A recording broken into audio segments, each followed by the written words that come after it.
Dito sa Papa Dudut Stories, ikaw ay hindi nag-iisa.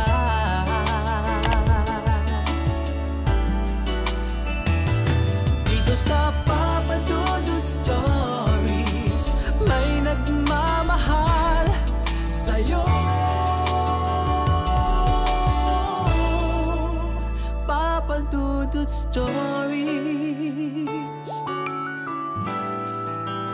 Papa Dudut Stories. Sa lahat po ng mga nakatutok ngayon, huwag pong kalimutan mag-like, mag-share at mag-subscribe. Maraming salamat po sa inyong lahat.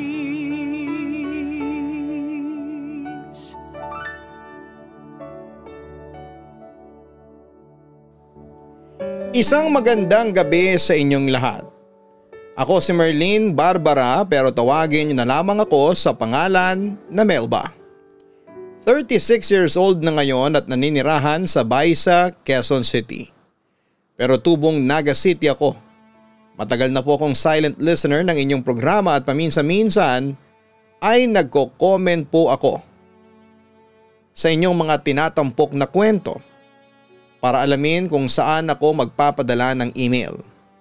Gladly, isa sa mga commentors ang nag-reply noon sa akin at binigay ang email address ng channel mo. Kaya eto, nagkaroon na ako ng lakas ng loob na i-share ang aking kwento sa inyo. Papa Dudut, devoted Catholic po ang mama at papa ko, pati ang lola ko. Malit pa lamang kaming magkakapatid ay palagi na kaming nasa simbahan.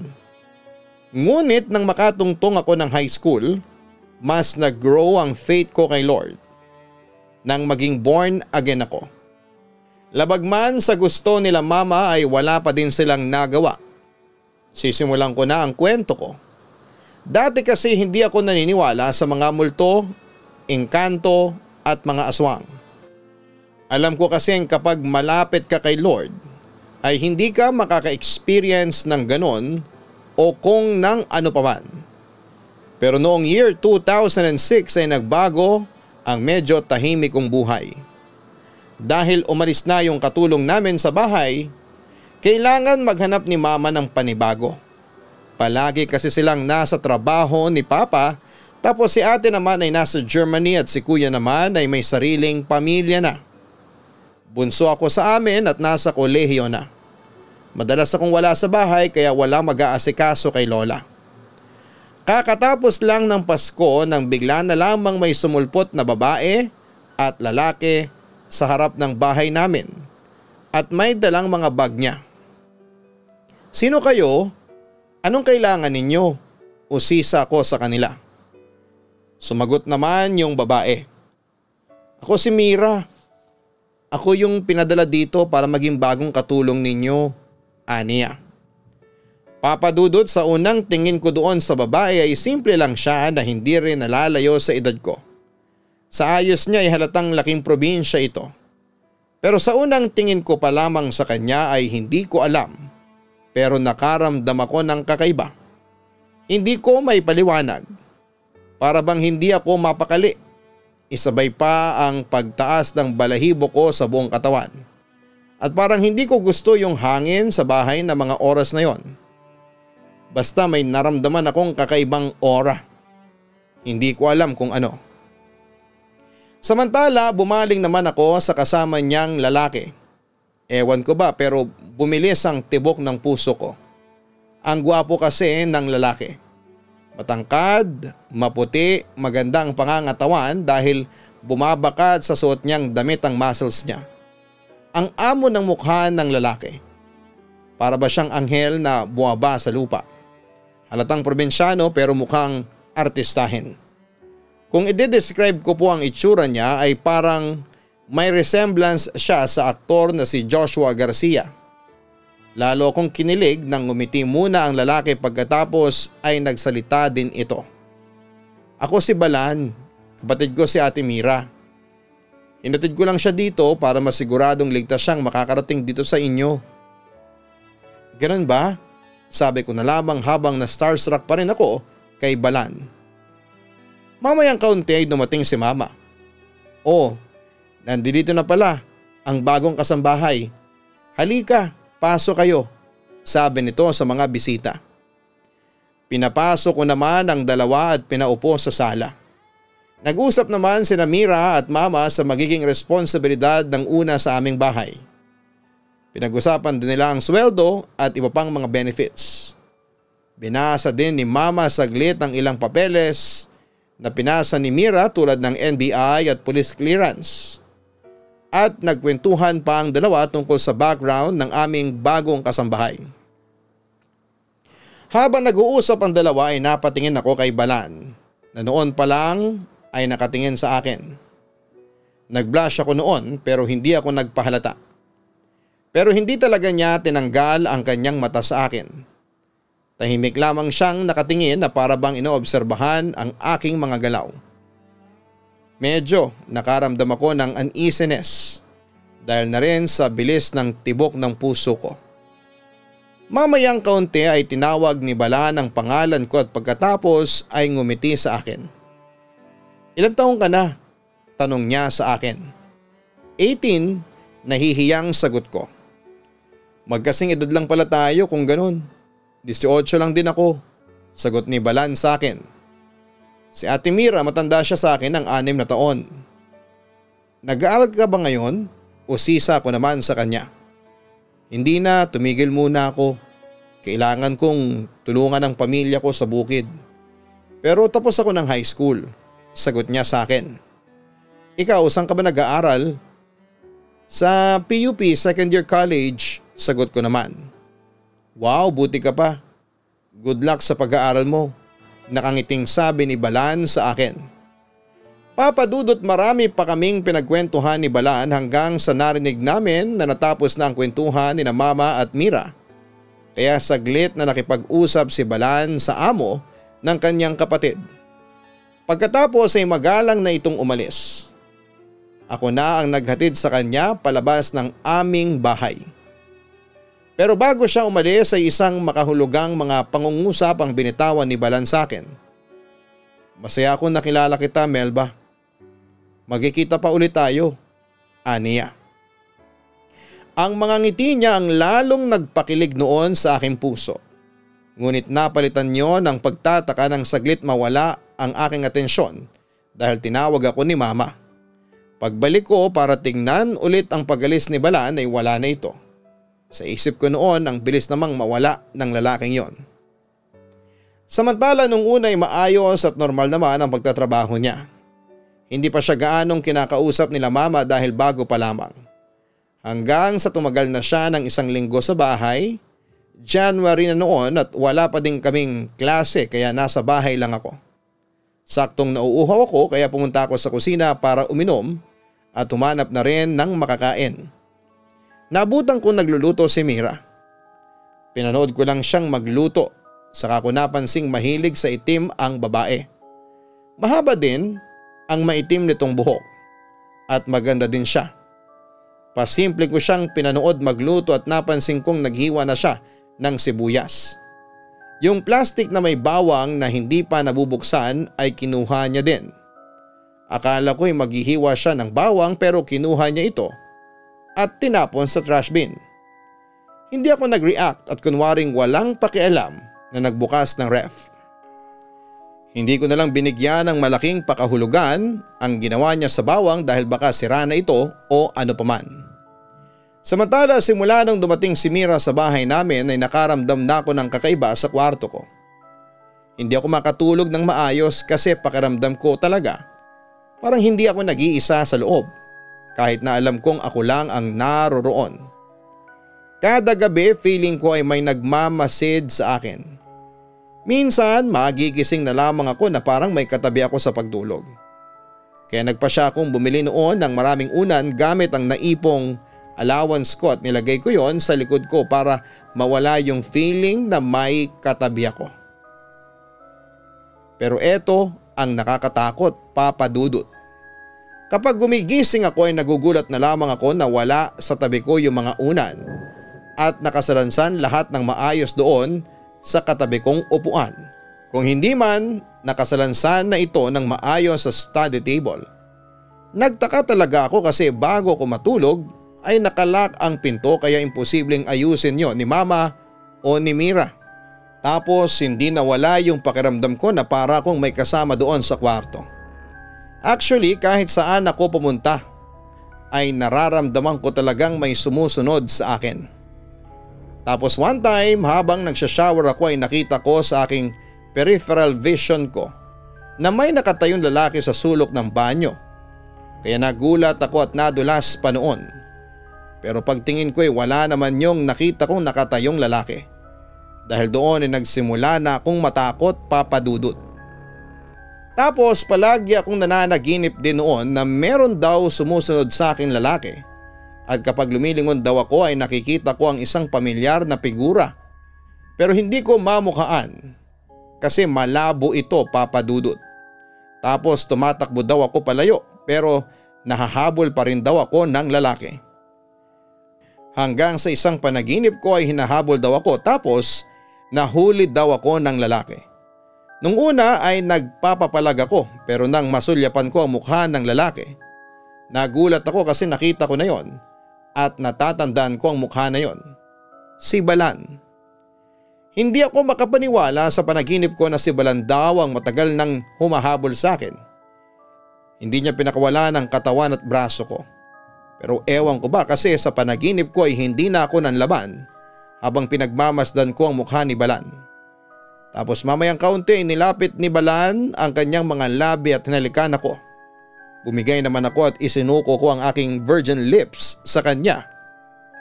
Hindi ko alam, Papa Dudut, kung bakit ganon ang feeling pero sa panaginip ko ay gustong gusto ko ang mga halik ni Balan. Tapos mamayang kaunti nagulat na lamang ako nang ako mismo ang naguhubad ng kanyang suot na damit. Tumambad sa akin ang makisig na katawan ni Balan.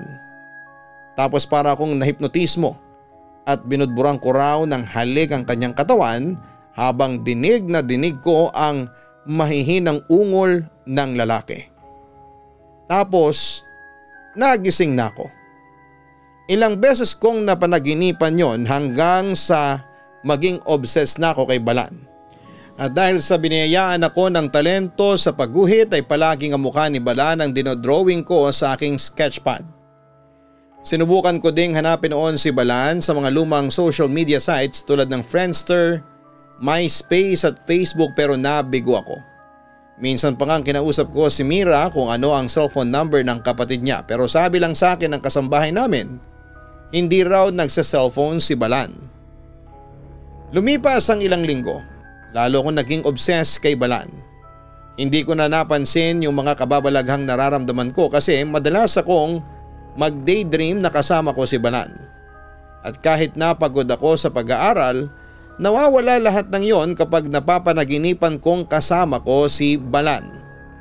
Samantala isang araw kagagaling ko lang noon sa school nang maabutan ko si Mira na naglilinis ng aking kwarto. Nagpanik ako nang makita kong tinitingnan niya yung sketchpad ko. Agad kong kinuha yon sa kanya dahil sa sobrang panik ko. Pero ngumiti lang sa akin si Mira. Magaling ka palang mag-drawing. Matutuwa si Balan kapag nakita niya yan. Sabi pa nito sa akin. Hindi lang ako kumibo noon pero hiyang-hiya talaga ako.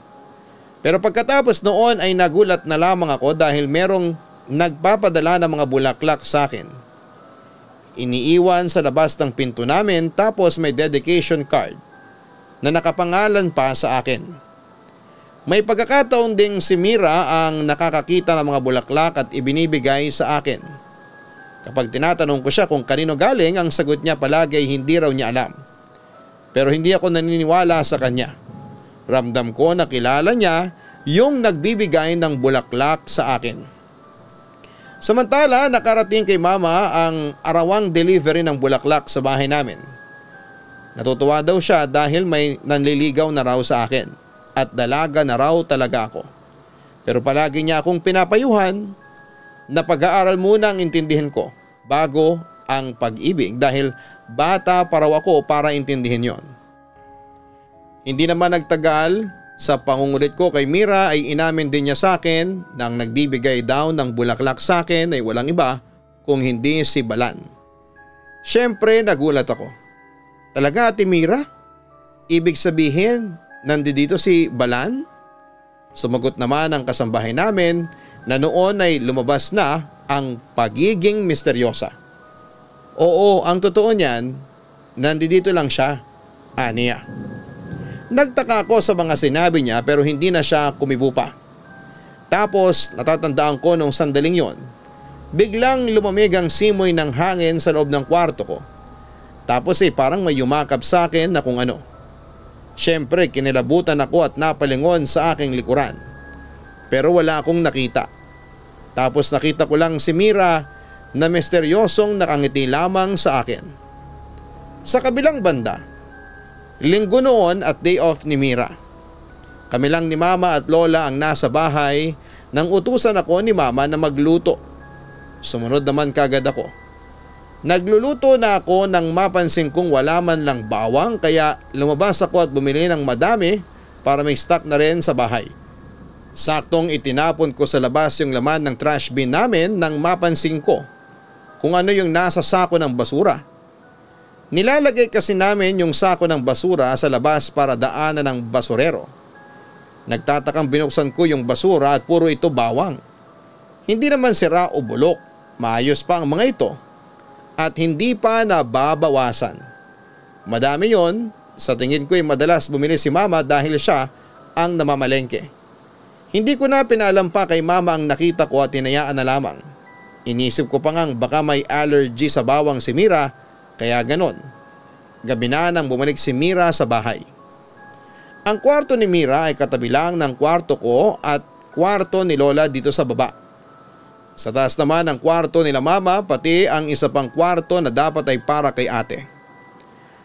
Mga 12:00 na noon at busy ako sa kakalaptop nang makarinig ako ng mahinang ingay. Plywood lang kasi ang naghahati sa kwarto ko at kwarto ni Mira. Kaya maririnig ko ang ingay sa kwarto niya. Dahil na din sa curious ako ay inalapit ko ang tenga ko sa dingding. Narinig kong may kausap siya pero hindi ko maintindihan kung ano ang pinag-uusapan nila. Para bang ibang lingwahe ang narinig ko. Narinig ko ding may sumasagot sa kanya at mukhang may kasama siya sa loob ng kwarto. At boses lalaki yon. Lumabas ako ng kwarto at kunwari nagsa-cellphone ako. Pero inaabangan ko lang kung sino yung tao sa loob ng kwarto niya. Ayaw kasi ni Mama na magdadala si Mira ng kahit na sino sa bahay. Inabot na ako ng 2:00. Hindi pa rin lumalabas sila Mira sa kwarto. Papasok na sana ako ng kwarto ko nang bumukas ang pinto ni Mira. Nagpunta itong banyo at nabuksan niyang nakaawang yung pinto ng kwarto niya. Kaya pasimple kong nilapitan at sinilip pero walang ibang tao doon. Nagtatakang bumalik ako sa kwarto ko, Papa Dudut. Sigurado akong may tao doon. Madalas mangyari yon tuwing mag-12 ng gabi. Mga halos isang buwan ding gano'n na may kausap siya sa kwarto pero wala namang lumalabas. Iniisip ko nga baka sa cellphone lang pero bakit niya ila-loudspeaker ang phone niya, hindi ba? Saka malalaman ko naman kung sa cellphone galing ang boses dahil masyado itong obvious kung gano'n. Pero hindi talaga. Alam kong may tao sa kwarto niya. Month of February noon. Mga nasa kalagitnaan na ng buwan yon. Nagising ako dahil sa ingay nila Mama. Umiiyak siya. Lumabas ako para tignan at nakita ko na lang si Brownie, yung aso ko na patay na at putol ang 2 paa sa unahan. Nakita ko si Mira na lumabas din ng kwarto niya at namutla nang makita si Brownie. Tumingin din siya sa akin na para bang naiiyak. Nasa sala ako noon at nakatitig lang sa TV. Iniisip ko si Brownie, 12 years ko din siyang nakasama. Si Papa ang bumili noon para sa akin at napakawalang awa ang gumawa noon sa kanya. Mismong gabi din noon ay narinig ko na naman si Mira na may kausap. That time ay medyo malakas ang boses nila ng kausap niya at para bang nagtatalo. Sabi ko sa iyo, huwag kang makikialam ng kahit ano sa bahay na to. Malakas na sabi ni Mira pero hindi ko narinig ang boses ng kausap ni Mira na sumagot. Hanggang sa nakatulog na ako. Rinig ang pag-iyak ni Mira buong magdamag. Kinabukasan ay maaga kong gumising dahil may retreat ang buong course namin sa Abukay, Bataan. Naabutan kong gising si Mira at nagluluto ng sinangag. Pero napansin kong wala siyang nilagay na bawang. Sa sinangag ay hindi ba kailangan may bawang para mas masarap? Ate Mira, bakit hindi ka naglalagay ng bawang sa fried rice? Usisa ko. Agad namang sumagot ang kasambahay namin. May seasoning naman, wika niya sabay pakita ng red sachet ng isang sikat na brand ng seasoning.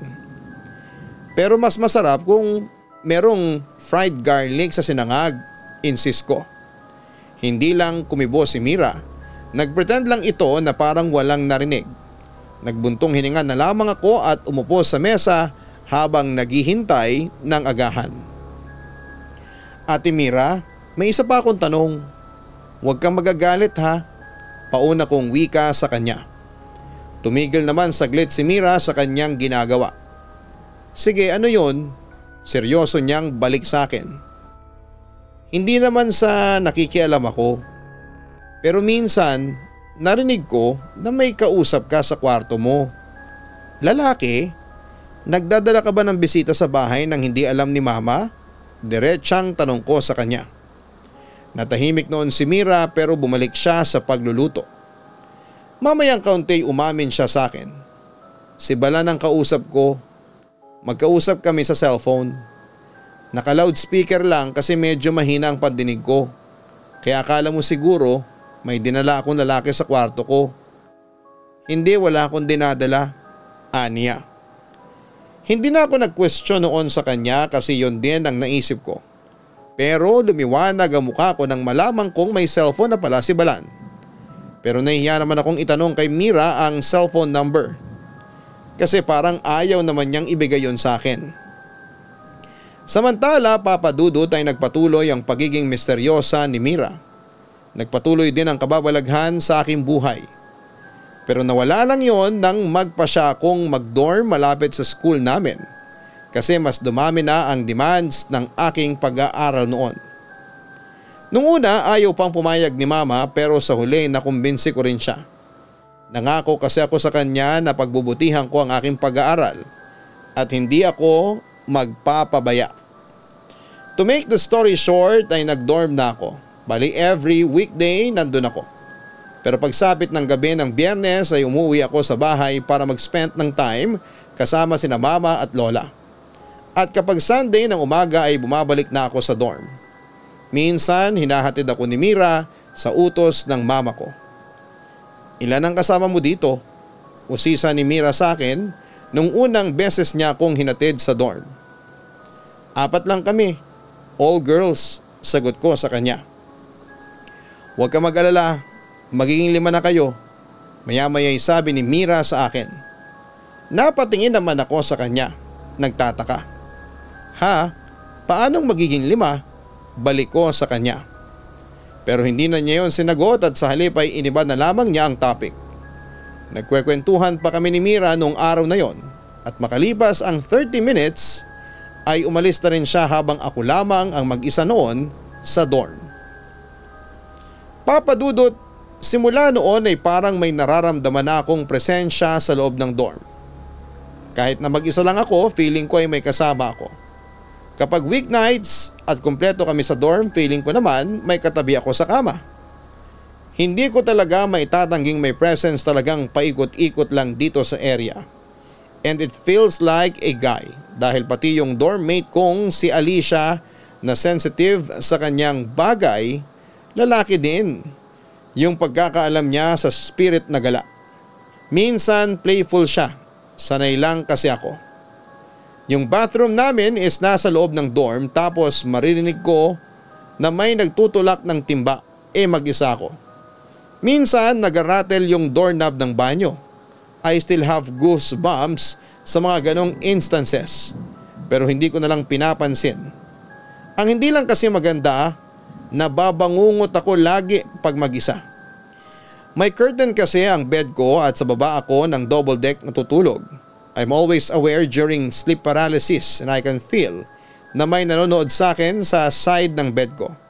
It's a guy. I can hear him breathing. Sometimes I see the silhouette of him standing beside my bed, pero I never saw the face.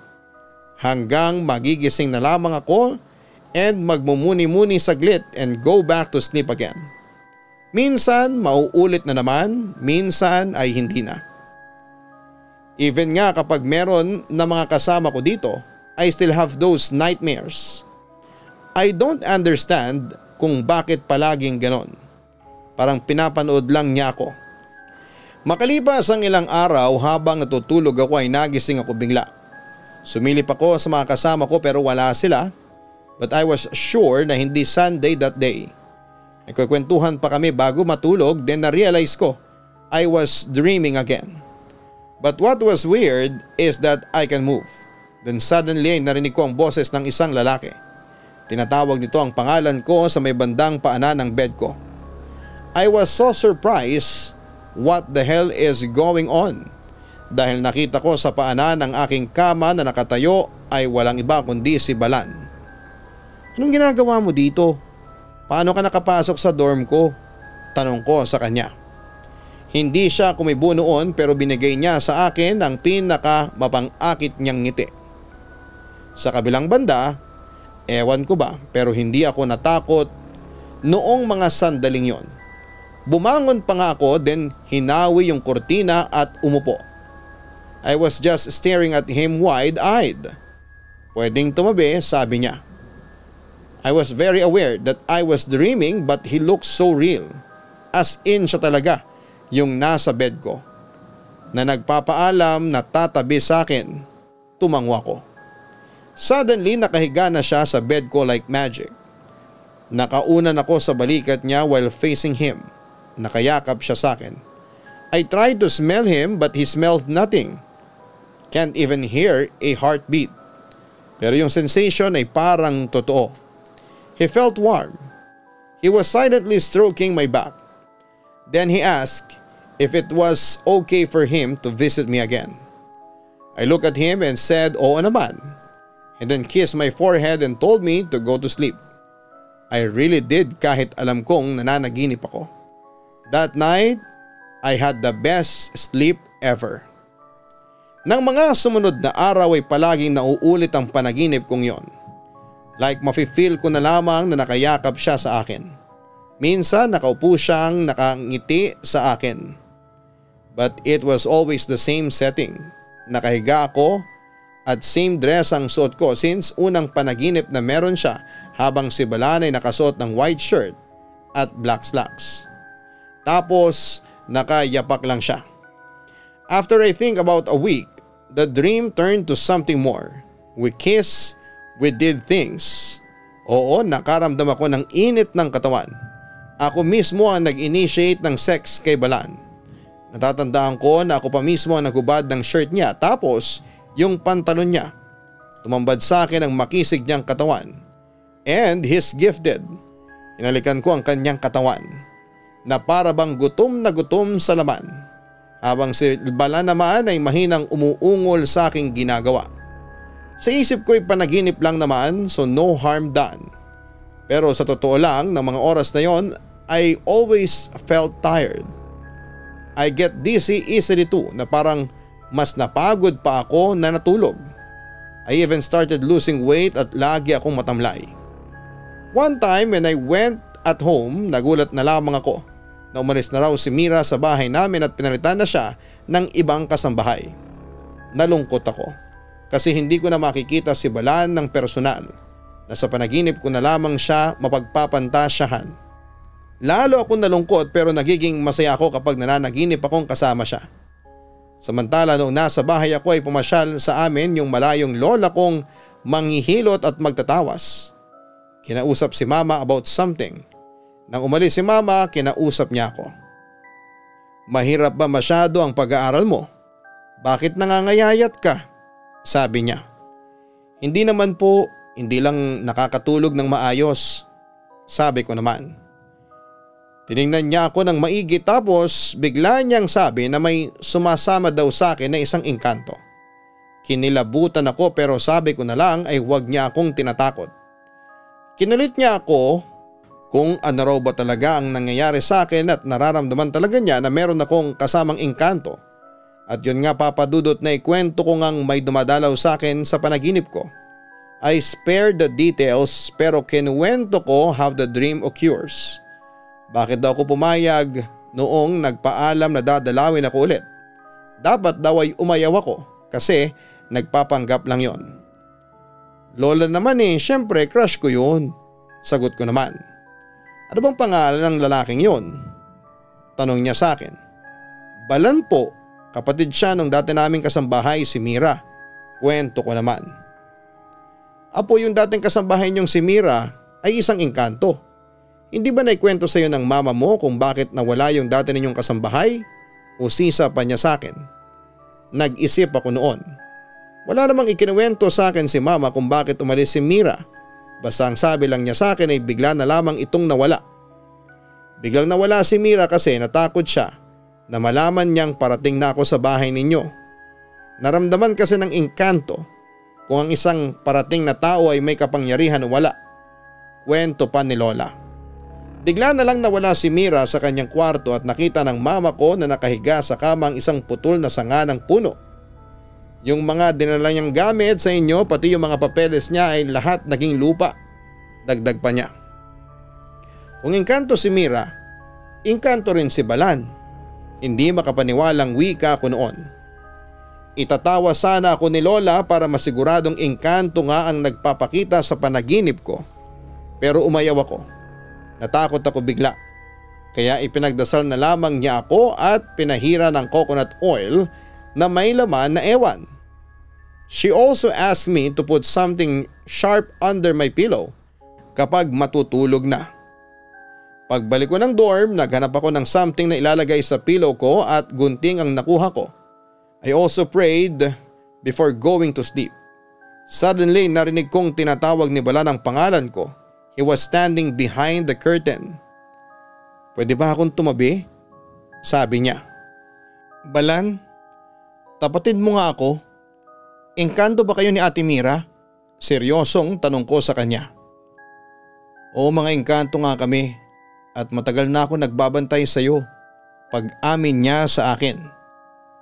Kung ganun, ikaw yung madalas kong maramdaman na parang may kasama ako kahit na ako lang ang mag-isa sa paligid. Wika ko sa kanya habang naguguluhan. Gusto kita, Melba. At mas tumindi ang pagnanais ko sa iyo nang angkinin mo ang aking katawan. Natatandaan mo nung nagtalik tayo sa unang pagkakataon? Hindi yun panaginip. Totoo ang lahat ng yon. Pagbubunyag ni Balan. Hindi naman ako makapaniwala sa aking mga narinig. Kapag ang isang babaeng tao ay inangkin ang katawan ng lalaking engkanto, ang lalaking engkanto ay panghabang buhay na magiging alipin ng babaeng tao. Melba, handa akong pagsilbihan ka. Handa akong maging alipin mo. Sumama ka lang sa akin. Mahalin mo ako, Melba. May pagsusumamong wika ni Balan sa akin. Sorry Balan, pero parang hindi ko na kayang makisama sa iyo. Hindi kita mahal. Yung sex sa sinasabi mong nangyari sa atin, init lang yun ang katawan ko. Hindi ka totoo, bunga lang ito ng imahinasyon ko, ang sabi ko sa kanya. Pakiusap Melba, sumama ka na sa akin. Pangako gagawin ko ang lahat para maging masaya ka sa piling ko. May pagmamakaawang sabi ng engkanto sa akin. Papadudod sa totoo lang ay muntik na akong matukso. Dahil aaminin kong gusto ko rin si Balan. Pero hindi siya tao at hindi ko rin sigurado kung tumutupad ba ang mga engkanto sa mga pangako. Kaya kahit na feel kong ayoko sanang siyang paalisin, I kept my mind straight and said na hindi na pwede at umalis na siya at wag nang babalik pa. He was silent for a while then biglang nagsalita siya in a much deeper voice na hindi ko mabusesan. Then he was gone. Nagising ako kaagad noon sa sobrang pagpapawis. Para akong nagmarathon. He never came back again at nawala din yung presence na nagpaparamdam kapag nag-iisa na lamang ako. I still get sleep paralysis sometimes pero wala siya. Minsan naaminin kong namimiss ko si Balan at wini-wish ko noon na sana'y makatagpo ako ng lalaki as in tao na kamukha at katulad ni Balan. But ayoko na rin maulit yung panaginip ko na kasama ko ang isang engkanto. Ang tao ay para sa tao at yon ang naging desisyon ko sa huli. Sa ngayon Papa Dudut, iniisip ko pa rin kung totoo ba talagang nagtalik kami ni Balan noon. Pero iniisip ko rin na baka bunga lamang yon ang pantasya ko. Sa ngayon ay may asawa na ako at hindi man siya kasing gwapo ni Balan, mahal na mahal ko siya at mahal na mahal din niya ako. At meron kaming isang anak na lalaki na naisipan kong Balan ang ipangalan. Dito kami nakatira ngayon sa Baisa, Quezon City. Papa Dudut, masaya na ako sa aking buhay ngayon at wala na akong hihilingin pa. Muli hanggang dito na lamang at maraming salamat at sana ay marinig ko ang aking kwento sa inyong channel. Ang iyong kaibigan, Melba.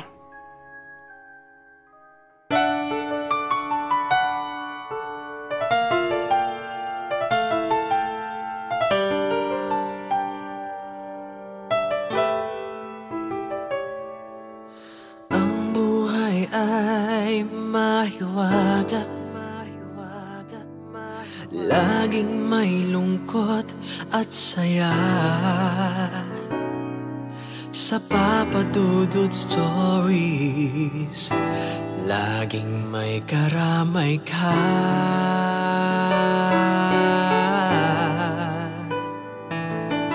Mga problemang kay bigat, dito ay pakikinggan ka. Sa Papa Dudut Stories, kami ay iyong kasama. Dito sa Papa Dudut Stories, ikaw ay hindi nag-iisa.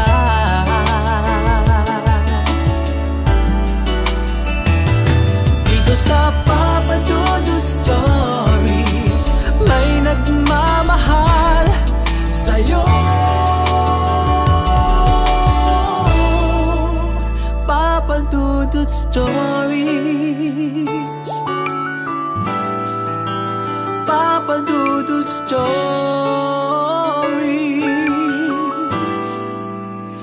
Papa Dudut Stories. Hello mga ka-online, ako po ang inyong si Papa Dudut. Huwag kalimutan na mag-like, mag-share at mag-subscribe. Pindutin ang notification bell para mas maraming video ang mapanood ninyo. Maraming salamat po sa inyong walang sawang pagtitiwala.